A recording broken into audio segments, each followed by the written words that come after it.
Muy buenos días, hermanos y hermanas. Good morning, brothers and sisters. Es un placer para mí estar aquí con ustedes. It's a pleasure for me to be here. I saw President Wheaton did a recent chapel where he was wearing a Ghanaian shirt. And I was going to come with a coat like the chaplain. But in Latin America, I'm half Guatemalan. In Latin America, this is a guayabera. This is what we all wear, and you all would know that. And so I thought, if Wheaton can do it, so can I. So I'm wearing the guayabera. As I mentioned, I'm half Guatemalan. My mother was Guatemalan. I spent time in Guatemala as a boy, usually every summer. And then I taught there for 13 years at a seminary in Guatemala City. And then our sons were born in Latin America as well. So it's very deep in my heart, my Guatemalaness, my Guatemalidad, my Latinidad. And it's great that I have faculty members who are also Latinos. There's actually several Guatemalans on campus. I don't know if you knew that or not. Nestor Quiroa from the Spanish department, Javier Beteta in the conservatory, and Carlos Sosa teaches New Testament. So there's actually several of us in Unidad and OMD, all these good things for those of us from a Latino background. Now, I always enjoy coming to chapel. I like the dong, dong, as it begins every time. Because I wasn't a Christian when I came to college. This is a long time ago. I came to faith in college. And let me tell you that story, because it's going to be the segue to this morning. I played basketball in college, and many years after that as well. And so my knees are paying the price. But at the time, it was good. In my second year in college, we had gone to play a Christmas tournament at Marquette. And then from there, we went to Washington, D.C. to play American University, and from there, coming back through Atlanta to play Georgia Tech. I was just beginning to start and get a lot of playing time. I was getting sick, and so I was popping aspirins. But in Atlanta, I collapsed in the room with 105-degree temperature, went in an ambulance to the hospital. I had pneumonia. And that was the beginning of my questioning about life. And my best friend, who's actually on the board here this morning, Daryl Bach, you know Daryl? Yeah, okay. It's kind of weird. My best friend now is on the board, so now my best friend's my boss. It's kind of an odd thing. But so I came to faith, and as I grew in my faith and as a basketball player, over the summers I would join Christian teams. And so one summer we went through Latin America, Central America, and Northern South America. One summer I went to West Africa. And then when I went to seminary, there was one year where a certain mission organization got several of us who'd played college ball, and we went to Southeast Asia. And on all these trips, I was seeing things I would never see in this country. Poverty you can't even imagine, sickness, the demonic. And in one particular country, I actually bumped into leprosy. Now, in our passage for this morning, in some of your English versions, it'll say leprosy. It just means a very infectious disease. And I actually have a slide of leprosy. So this may be a bit uncomfortable for you, but that's precisely the point. We were in this particular country, and we had stopped. I can't even remember the name of the town, but I just remember the scene. So we were in a team bus. There was maybe about 15 of us. And a number of lepers came to the windows, missing fingers, faces distorted, had lost one person, like one of these slide pictures, had lost her nose. And it really remained with me. And so when the chaplain asked me to speak, my first reaction is, I'm an Old Testament prophet, and he's giving me Luke. Why is that? But then I thought, well, I've actually seen this. And maybe that'll be the segue into what we're talking about today. Leprosy in the Bible is a broad term in the Old Testament and then in the New. We know for sure that at least in first century Palestine, leprosy had arrived in that area of the world. But these are infectious diseases. And as we come to this passage in Luke, it's set in Luke 5, and Luke 5 follows Luke 4. But in Luke 4, we get Jesus in Nazareth, and where he proclaims that he is there. He's been filled with the Spirit to preach good news to the poor and to heal the sick and the brokenhearted. And then what you find is several miracles, and he has a call for some of the disciples. Then he has some more miracles, which one of those is the one we're looking at today, and then another call. So that's the setting.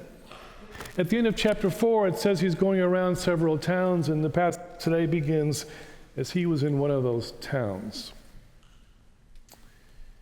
But here we find a leper, and Jesus will heal. Now, there's ways we can get at this. We can do this kind of theologically. Jesus shows his power as the divine Son of God. He's acting in a priestly fashion by cleaning or declaring clean this man who's very sick. But I don't want to go that way. I want to look more on the human side of this. If we were to go to Leviticus 13, this is the background of the passage. The person with such an infectious disease must wear torn clothes, let his hair be unkempt, cover the lower part of his face, and cry out, "Unclean, unclean!" As long as he has the infection, he remains unclean. He must live alone. He must be outside of the camp. That's the setting that we find here. Alone, ostracized, away from family, the community, probably begging for food. That explains why he will run and fall to the ground and beg. Cut off from worship, but it's a different kind of thing. For us, worship is something we do occasionally. We might go to a church on a Sunday morning. Many of us may not. Something will come up. It's an add-on, if we're honest, to our life. But for them, this kind of community and this worship was central. Those of us who come from Latino backgrounds, life has a rhythm, a Catholic rhythm. Semana Santa, Christmas time. There's a rhythm to life that in this country you do not see. If you are in an Anglican tradition, there is some of that as they try to recapture a liturgical year. But even that, for many of us, is just an optional kind of thing, a nice add-on. But for him, it would have been central to his life. That's where he would have gone with his family. That's where he would have met his friends. That would be the substance of what it meant to be a Jew at that time. And all that is cut off. And so when he sees Jesus, he goes. Now, had he heard that Jesus was healing? Perhaps, because there are other miracles before that. And maybe he's hoping against hope that this man, whom everyone is trying to understand, can actually heal him. And to approach Jesus looking like he would have looked is pretty vulnerable. It takes a lot of courage. People would shun you. You would even have your face covered. They can't even see you. And there he is, falling to his face on the ground and begging. If we can somehow get a sense of the desperation of just wanting to go home, to have friends again, to be able to talk to people. And he says, Lord, if you are willing. Most Jews would not be. And it's interesting. He says, if you are willing, you can make me clean. You see, we don't understand that being clean would be recovering his whole life. It would release him back into his family. It would release him back into his community. It would release him into the worship with the people of God. If you are willing. And maybe you're not. No one else is.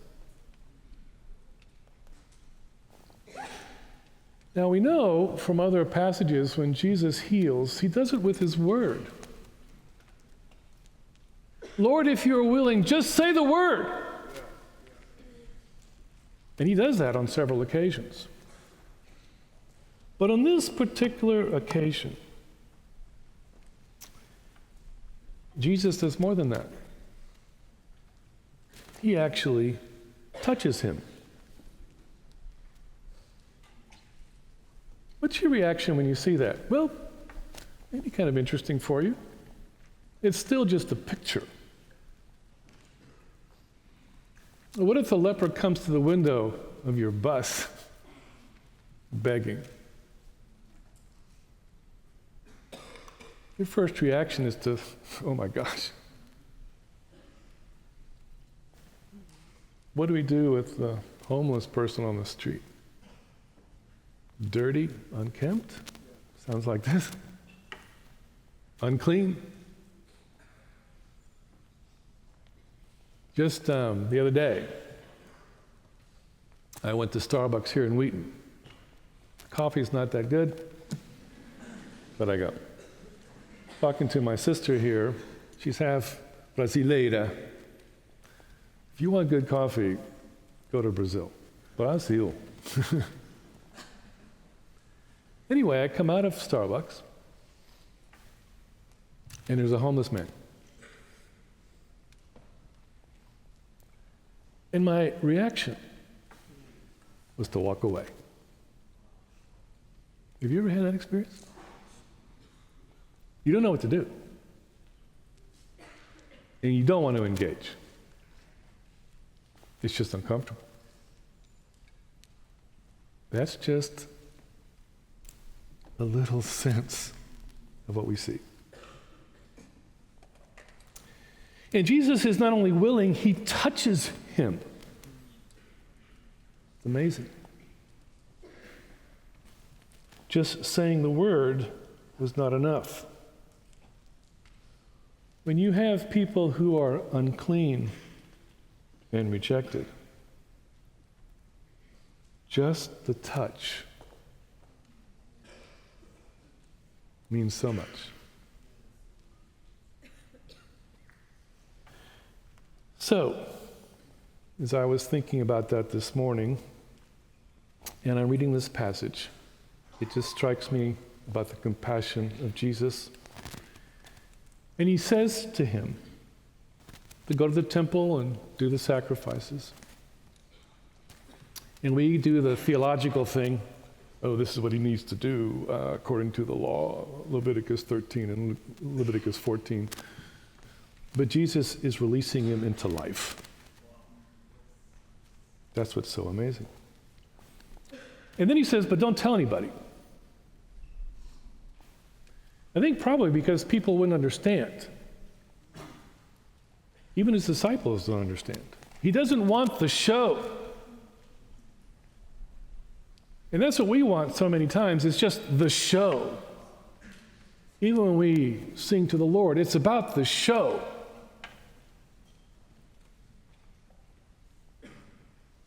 For Jesus, it's not. It's about the man.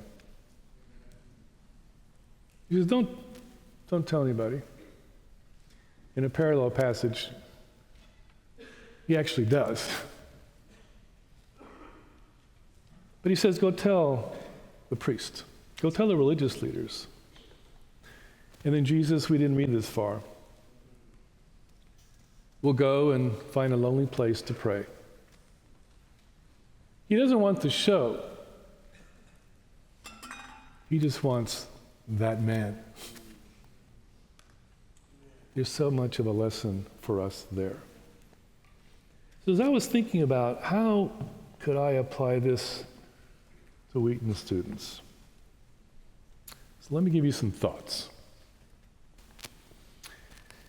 Some of you, which is amazing to me, hunger. You will actually see some of these things. Hunger people here? Yes? No? I would think there'd be hunger people here. There's one. Calling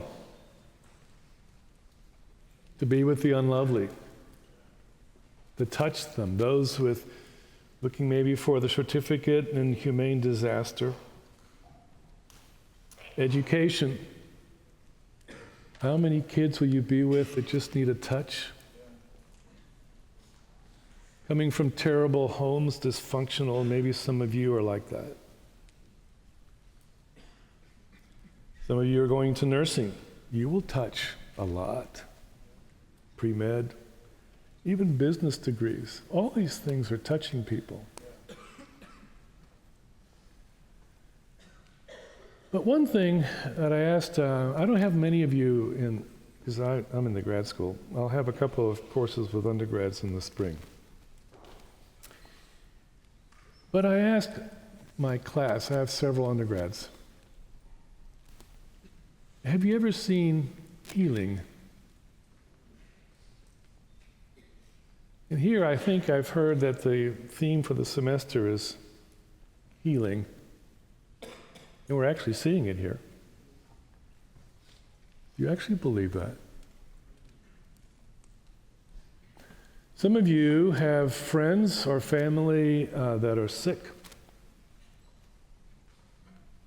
Some of you, and I know this because I've heard it, some of you will bury your parents while you're here, or a grandparent. Some of you have friends who have cancer.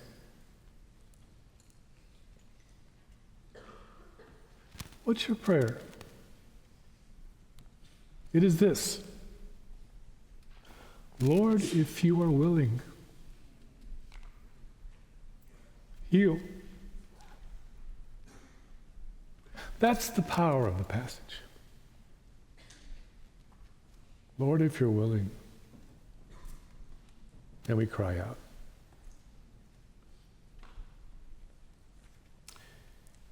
So as you go through your studies, and some of you are seniors and will be leaving soon, my prayer for you is that you would understand that you not only pray for the touch of Jesus, and if you haven't, as an older man, much older than all of you, if you haven't done it yet, you will pray this prayer.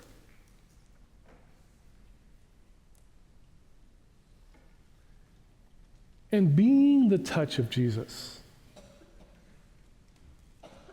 is our mission. And ultimately, it's our identity. This is who we are. Que el Señor les bendiga en esta mañana y que ustedes palpen la verdad de este pasaje.